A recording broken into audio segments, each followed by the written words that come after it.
PM Shri പദ്ധതിയിലൂടെ LDF മുന്നണി ഇപ്പോൾ ആടി ഉലയുന്നില്ലേ എന്നൊരു സംശയം. CPI കടുത്ത വാശിയിൽ തന്നെ ഉറച്ചു നിൽക്കുകയാണ്. ദേശീയ നേതൃത്വം എല്ലാ തരത്തിലുള്ള പിന്തുണയുമാണ് സംസ്ഥാന ഘടകത്തിന് കൊടുത്തിരിക്കുന്നത്. ഇനിയും നട്ടെല്ല് വളയ്ക്കേണ്ട വല്യേട്ടന്റെ മുന്നിൽ എന്ന് തന്നെയാണ് തീർച്ചപ്പെടുത്തിയിരിക്കുന്നത്.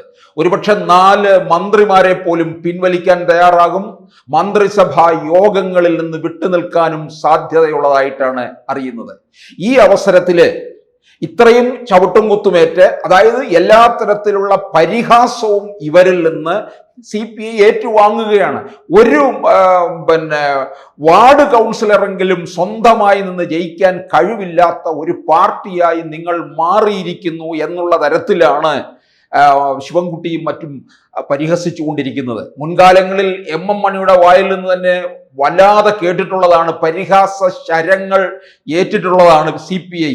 അങ്ങനെയുള്ള CPIയും CPMും യഥാർത്ഥത്തില് ഈ PM ശ്രീ പദ്ധതിക്ക് ദേശീയ നിലപാടിനോട് ഘടകവിരുദ്ധമായ തീരുമാനമാണ് കേരളത്തിൽ കൈക്കൊണ്ടിരിക്കുന്നത്. അതുകൊണ്ടാണ് CPI നേതൃത്വം രംഗത്തെത്തി ഇതിനെ ചോദ്യം ചെയ്തുകൊണ്ട് നിൽക്കുന്നത്. ഈ CPIയുടെ എതിർപ്പ് കണക്കിലെടുക്കാതെയാണ് CPM മുന്നോട്ട് പോകുന്നത്. എന്തുകൊണ്ട്? CPIയെ വകവയ്ക്കേണ്ട കാര്യമില്ല എന്നാണ് CPMന്റെ ഉറച്ച നിലപാട്. LDFിലെ രണ്ടാമത്തെ പ്രധാന ഘടകകക്ഷിയാണ് CPI. അപ്പോൾ ആ CPIയെ പോലും CPIയുടെ മുഖവിലേക്ക് എടുക്കുന്നില്ല. അപ്പോൾ പിന്നെ മറ്റു ഘടകകക്ഷികളുടെ കാര്യങ്ങൾ പറയണ്ടല്ലോ. അവരവിടെ നട്ടെല്ല് വളച്ചങ്ങ് നിൽക്കുകയാണ്. കാരണം അധികാരത്തിന്റെ ആ ഒരു ശീതിളിമയിൽ അങ്ങനെ നിൽക്കുകയാണ്.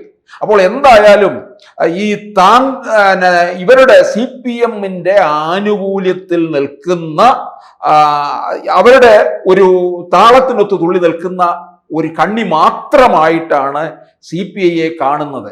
അങ്ങനെയുള്ള CPI ക്രമേണ ഈ PM ശ്രീ പദ്ധതിയുടെ കാര്യത്തിൽ അയയും എന്നാണ് CPMന്റെ പ്രതീക്ഷ. CPI മുന്നണി വിടില്ല എന്നും അവർ കണക്ക് കൂട്ടുന്നുണ്ട് എന്നാണ് CPMന്റെ ഒരു ആത്മവിശ്വാസം തന്നെ.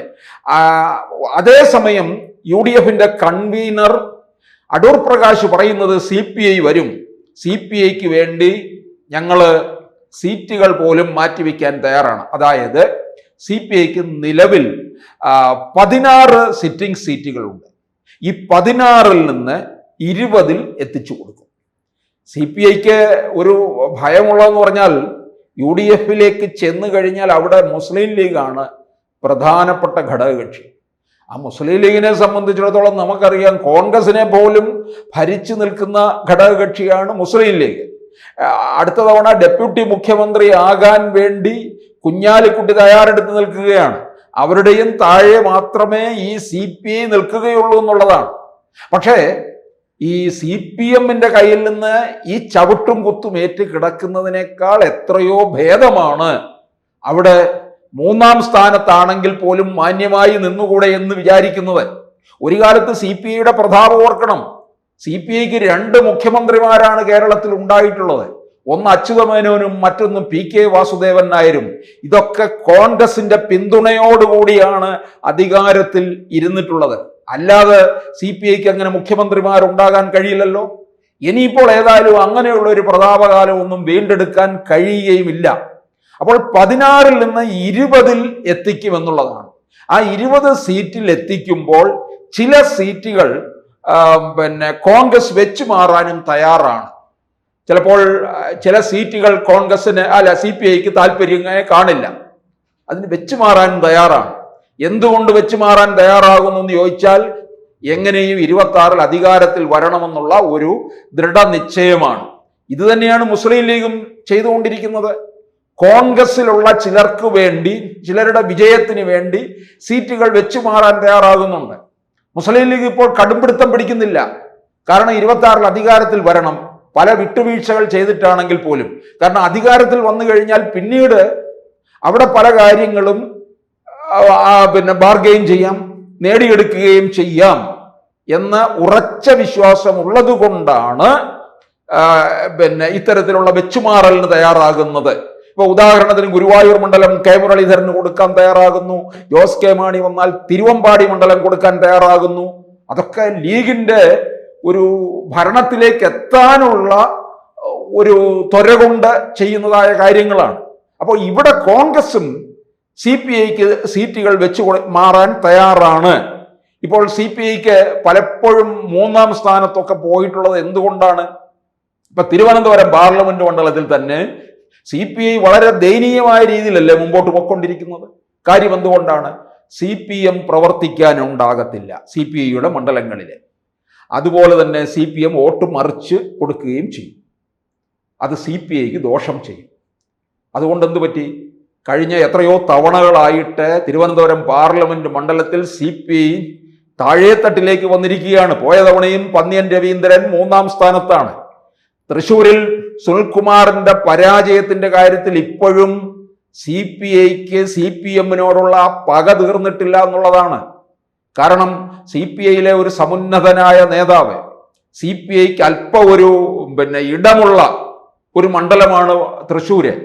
അപ്പോൾ അത്രയും അധ്വാനിച്ചിട്ട് പോലും അവിടെ BJPക്ക് ജയിക്കാനുള്ള എല്ലാ തരത്തിലുള്ള തന്ത്രങ്ങളും CPM ഒരുക്കിക്കൊടുത്തു എന്നാണ് CPI കരുതുന്നത്.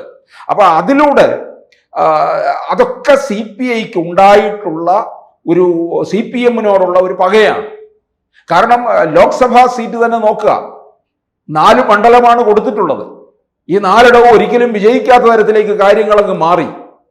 തിരുവനന്തപുരവും തൃശ്ശൂരും വയനാടും മാവേലിക്കരയും. വയനാട് നമുക്കറിയാം, അവിടെ രാഹുൽ ഗാന്ധിയും പ്രിയങ്കയും ഒക്കെ വന്ന് നിന്നോടുകൂടി അവിടെ CPIക്ക് അടുക്കാൻ, നിലം തൊടാൻ കഴിയാത്ത തരത്തിലേക്ക് കാര്യങ്ങൾ മാറി എന്നുള്ളതാണ്.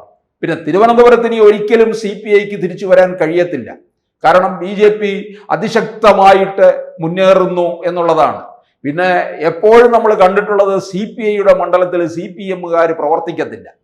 CPMകാർ ആ മണ്ഡലത്തിൽ CPIയുടെ ആ മണ്ഡലത്തിൽ നിന്ന് CPMകാർ തൊട്ടയൽ മണ്ഡലത്തിൽ CPMകാർ മത്സരിക്കുന്നിടത്ത് പോയി നിന്ന് പ്രവർത്തിക്കും.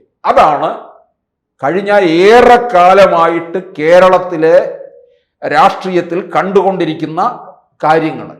അങ്ങനെ വരുമ്പോൾ CPIക്ക് പ്രവർത്തിക്കാൻ ആളില്ലാതെ വരികയാണ് ചെയ്യുന്നത്. ഇപ്പോൾ പലയിടങ്ങളിലും ജില്ലാ സമ്മേളനങ്ങളിലും സംസ്ഥാന സമ്മേളനത്തിലും ഒക്കെ പോലും പിണറായി വിജയനെതിരെ അതിശക്തമായിട്ടുള്ള ഒരു വികാരം പ്രകടിപ്പിക്കുകയുണ്ടായി. പക്ഷേ ഇതൊക്കെ ഏത് തരത്തിലേക്ക് അത് വോട്ടായി മാറുമെന്നുള്ളതാണ് ഇനി അറിയേണ്ടതായ കാര്യം. അപ്പോൾ CPI കടുത്ത നിലപാട് എടുത്ത് മുന്നണി വിട്ടു വന്നു കഴിഞ്ഞാൽ ഇവർ 20 സീറ്റ് കൊടുക്കാനായിട്ട് തയ്യാറെടുത്ത് നിൽക്കുകയാണ്. CPIയുമായിട്ട് ഒരുപക്ഷെ രഹസ്യ ചർച്ചകൾ പോലും നടക്കുന്നുണ്ട് എന്നാണ് ഇപ്പോൾ നമുക്ക് അറിയാൻ കഴിയുന്ന വർത്തമാനം എന്ന് പറയുന്നത്. കൂടുതൽ വാർത്തകളും വിശേഷങ്ങളും നിങ്ങളിലേക്ക് എത്താൻ ABC മലയാളം സബ്സ്ക്രൈബ് ചെയ്യുക, ബെൽ ബട്ടണും അമർത്തുക.